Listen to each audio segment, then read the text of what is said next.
We approach this busy time of year and consumers are opting to craft their gifts as a way to save on money, but also to make that gifting experience feel more personal.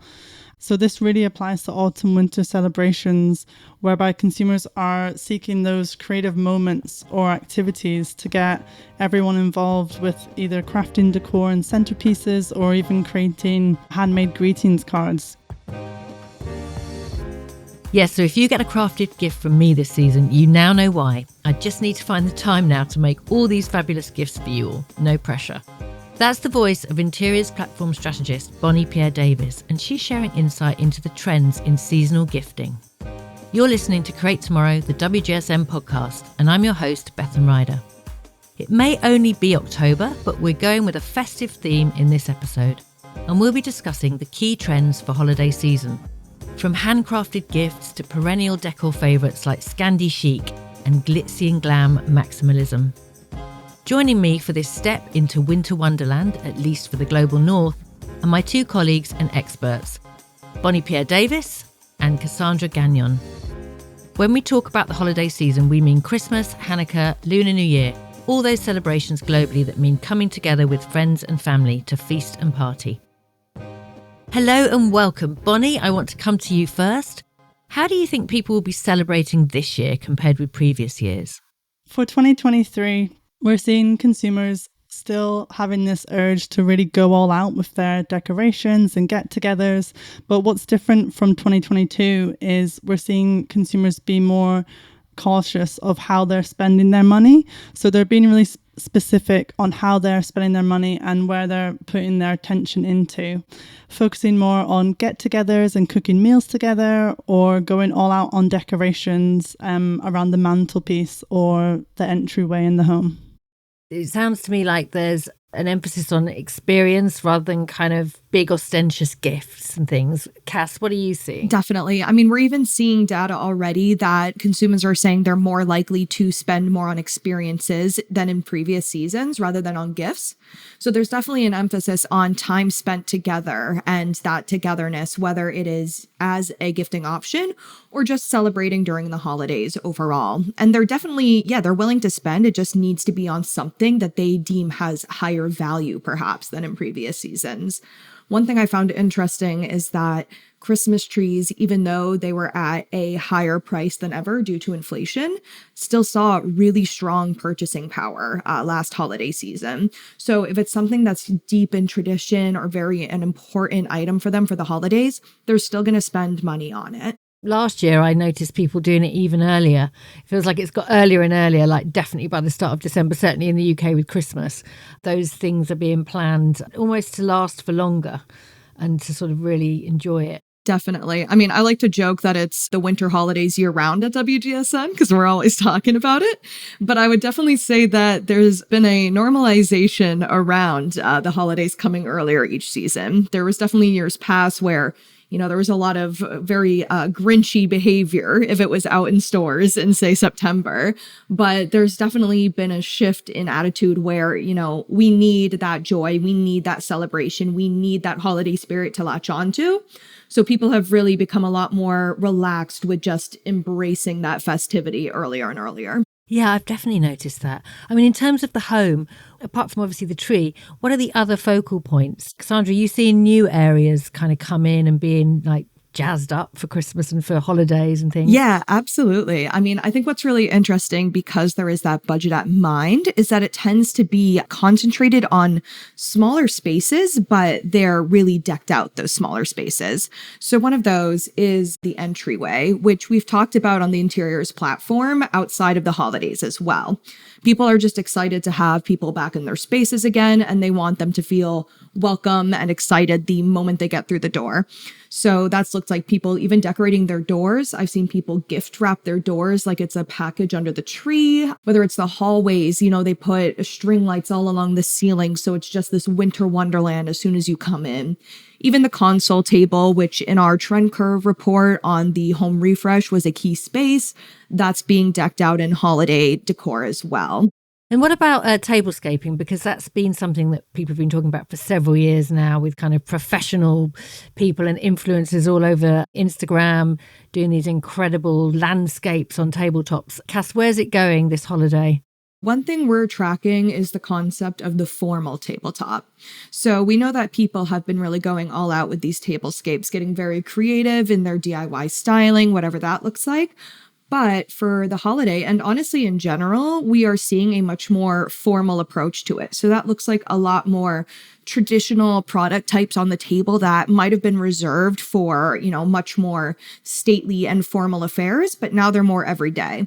So for the holiday, a lot of families do have the holiday fine china that they use, but that's becoming a little bit more common for, say, also friend get-togethers and items like napkin rings and place cards and, multi-candle candelabras, like all these beautiful, more ornate pieces are making their way to the tabletop for the holiday and any holiday celebration, as well as for the everyday. That's actually a report we have coming up soon because it really is such a key thing moving forward for the table. Why do you think that is? Do you think it's because people can't afford to go out so much, so they're looking to kind of bring a really sort of white linen tablecloth vibe to the home? Or is it a little bit about also having things that last and are really crafted, like instead of some paper napkins or something, you have proper embroidered? Is it a mix of these things? I would definitely say it's a mix because one really great thing about the formal tabletop is a lot of these products are definitely on the smaller side. There are these great little gingerbread houses that hold place cards that I've seen, and a lot of these smaller items, when done at the mass retail level, can easily be $20 US dollars and under. So it's also really affordable to get these small, formal looking products that really add something special to the table, but are still absolutely on the same theme of being on a budget. And yeah, definitely as far as staying in as well, people are loving to just stay in because you get to have, again, people in your home. It's the fact that we can, again, it's not as much as that they have to with their budget, but that they can still. So it kind of ticks all of those boxes in a way that still feels very festive. And there's that, feeling of choice and intention behind it. I definitely noticed as well, even amongst my daughter's friends and their Gen Z, that they've even for their parties, occasionally they're doing these kind of very formal dress up sort of themed things as well. So it's obviously runs through all demographics, this sort of urge to do something in a really beautiful, statemented way. Oh, absolutely. We are all in our Martha Stewart era, so... Just to add about the embroidered textiles, embroidery is one of the trends that we've reported on as one of the traditional crafts that have seen a real rejuvenation in the past few years. So I think with table textiles, it's a really nice way to introduce whether it's cheeky characters or key icons and motifs to really personalize the dining table display as well. Yeah, we actually even identified it as a key gifting direction for our most recent autumn-winter 23-24 buyers briefing. So it's definitely great for giftable options as well. Those smaller options like the cocktail napkins can still be a really affordable gift. Actually, it's still slightly off topic, it's not holidays, but I went to a friend's 50th and they'd found a lady to do bespoke napkins, and all of the guests had each drawn something that person meant to them, and then they'd had them embroidered into napkins, which is such a great idea. That's really nice. And let's talk about this softness and textiles and plushness, because I know on interiors there's this new urge for soft interiors because the world's so harsh. Bonnie, how's that looking for the holiday season? So I think makes total sense. Plush and cozy looks have been called out repeatedly throughout different trade shows and press events this year. And it also connects with consumers trying to recreate the familiarity of being homebound and comforted by their surrounding homewares. So specifically for textile design, we're calling out Shirlene-like textures, felted finishes, and ever-trending boucle. These are the type of materials that are gaining more and more traction, and I think the reason why they are so popular is because they can be applied across so many homeware products, whether it's a rug or a cushion or a blanket, and they're great for dressing the home throughout the year as well, so they have a really nice longevity here. But what I've seen at Heim Textile earlier in the year in Frankfurt. In the bedding market, there's a lot of new interest coming through with brands and retailers showcasing bedding with these same cozy textures, whether it's a printed duvet set with tufted elements or a really nice quilted design. I think they're catering to consumers who want to bring that cozy factor into their bedroom as well. So that's a lovely way to kind of gift as well, kind of getting all those accoutrements and accessories that go with your home textiles. What about sort of outside of bedroom and things like that? What about in decoration? Cassandra, are you seeing any softness there? Yeah, absolutely. I mean, creating cozy and that type of comfort was something we really identified as key for holiday product priorities, both for this season and as we're doing our research right now, it's something we're seeing really carry over into 2024 as well. So that sensorial element that just really adds comforting touch throughout the home is key. And we're seeing that on traditional holiday items that might not have been rendered that way in the past. So one great example of that is tree skirts. They've, always been some of those more velvety plush textiles, but we're seeing them done in really interesting ways like faux fur, some cool granny square and crochet ones for a more crafted element. And even a key item that we identified for this holiday season is flocked reindeer decor, on the tables. So those little reindeer statues that have that velvety touch texture to them in a whole variety of colors. So it brings in the fun neon palettes or the more traditional ones. And that's something we saw across a variety of trade shows from New York Now and Shop Object in New York to Atlanta Market as well. Crochet and flocking, it sounds very 70s to me. It's fantastic. Is that what's happening? I like it. I like it too. You're listening to the WGSN Create Tomorrow podcast. And in this episode, we're talking about the key trends for this year's holiday season, from starry nights to quaint houses. I'm Bethan Ryder, Editorial Director at WGSN, and my guests today are from the Interiors platform, our strategists Bonnie Pierre-Davis and Cassandra Gagnon. So let's dive into the actual aesthetics now, because I know there's always key looks. What are your top 3 for this year, Bonnie? So to kick off, number 1 is Festive Cabin. So this is the contemporary cabin core direction that's kind of moved away from the more traditional cottage core looks that we've been seeing in the past and leaning towards more about framing what the holiday home looks like to individuals around the globe. So it's got a real diverse appeal to many audiences. So an example of this would be illustrative cozy home conversationals seen in print and pattern. And this could include motifs such as houses or festive greenery, or whether it's the poinsettias and amaryllis, really fulfilling the overall design, as well as including people motifs and even pets entering the overall look. And this was also seen in our latest UK retail previews report. So this is translating into other products that we've seen at Christmasworld, for example, in Frankfurt earlier in the year, where brands are creating these miniature scenics of woodlands where you can see different houses and forestry elements coming into play to, again, evoking that coziness feeling. And it's a great example of how brands are bringing this to 2D and 3D formats as well. And that honestly works perfectly with what we were talking about with some of those small sceneries on the entryway tables. Those classic ceramic holiday villages are a really great item that have a very nice heirloom effect to them right now. And it also taps into a key icon of quaint houses that we've seen. And this is a key icon that I love because it's one of the ones you can really track over multiple seasons that we've done here on the Interiors team. So the first time we called it out was in a couple years ago in our holiday forecast for autumn-winter 23-24, confirmed it in a buyer's briefing, and it was also featured in our most recent general key icon report as well. So these cute little minimalist houses have a very cozy effect, and then they can shift into more of the cabin effect, or they can look maybe a little bit more barn-like or more of a traditional house. You can even get regional with it, maybe have more Victorian homes, things like that. So there's a lot of great ways to customize it as well. I love a miniature house. Who doesn't love a miniature house? They're so sweet. Okay, what's another trend, Bonnie? So next up, we've got gilded glam. So this is all about the show-stopping displays and extravagant finishes. So it's, if anything, it's really appealing to those consumers who really favor the maximalist aesthetic. And now traditionally we associate this trend with lots of glitter and sequins.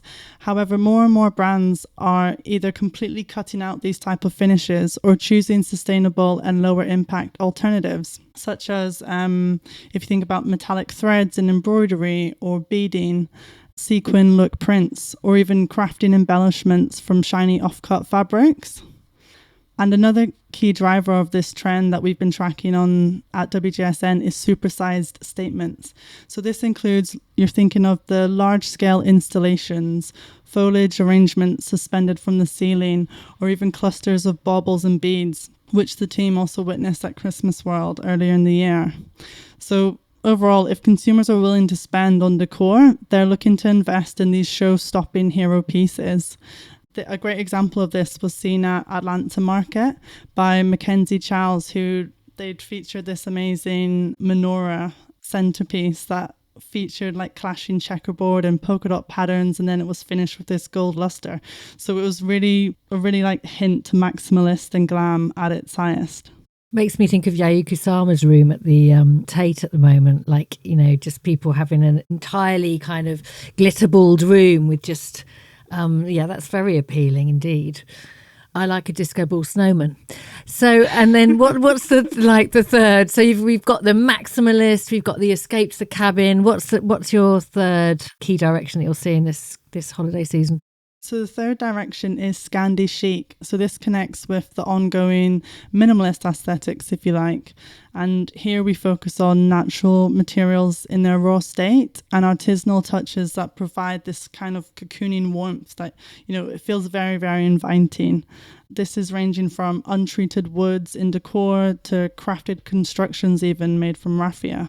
And this has a great connection for gift wrap as well, especially when we're trying to look at it from a sustainability perspective. And the thing about sustainable gift wrap is that it needs to be practical for consumers when they're looking at their budgets. You know, a lot of people aren't going to be, you know, tripling their gift wrap budget for a very beautiful recycled paper. Like they're just not quite at that with where their strategy is with spending.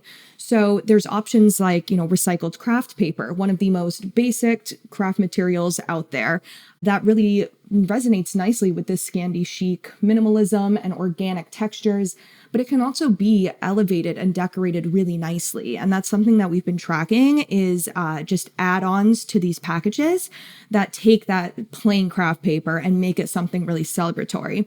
So this can look like tie-on ribbons and gift tags that are beautiful and artful and more statement, and honestly can cover a lot of the package. But because they're tie-on, they're also reusable. And because they're so artful and, you know, more design forward, people are going to want to hold on to them and reuse them in future years. And, you know, that's practical, but also sustainable. And another way we're seeing this is something we are calling double duty packaging. So it's gift packaging that doubles as, you know, practical storage items as well. And for Scandi chic, this can look really great as, you know, wooden crates or woven baskets. And if they're kept in those natural materials and organic shades as well, it also means that they're going to be able to be displayed throughout the year. So there's, you know, a wider application outside of the holidays, even though it feels beautiful and festive. I love the idea as well. I went somewhere recently where something was wrapped Japanese style in fabric. And that's just so lovely because that is something that you would just keep and just reuse every year. So that's a really sustainable way of gift wrapping. Absolutely. I have tried that, Bethan. I feel like I need to watch a few more tutorials before the holidays to smarten up on my folding techniques. Oh, see, I would just be, you know, gathering it up the top, tie it with a ribbon, call it good. Exactly. I'm not saying I do some kind of origami sort of brilliance. But yeah, no, I think if you pick a nice pattern fabric, it can look just lovely without too much effort, I hope. And as a sewist, that's like my favorite gift to get anyway, so. I mean, I've been known to wrap gifts in newspaper. I mean, I don't know whether that's cool again or not, but I think so. As long as you've got a nice ribbon, and if it's like the FT, it's pink, so it looks quite nice. Yeah, do like the style section and it'll be like good. Exactly. So people are on budgets this year, and I wonder what effect that's having on sort of festive rituals or gift giving or even decoration. Bonnie, are you seeing a shift to certain things that mean that it helps people with their budgets? Definitely, Bethan. I think we approach this busy time of year and consumers are opting to craft their gifts as a way to save on money, but also to make that gifting experience feel more personal. And this was something we recently discussed in our product priorities report on DIY and crafting experiences, where we discussed the importance of crafting togetherness.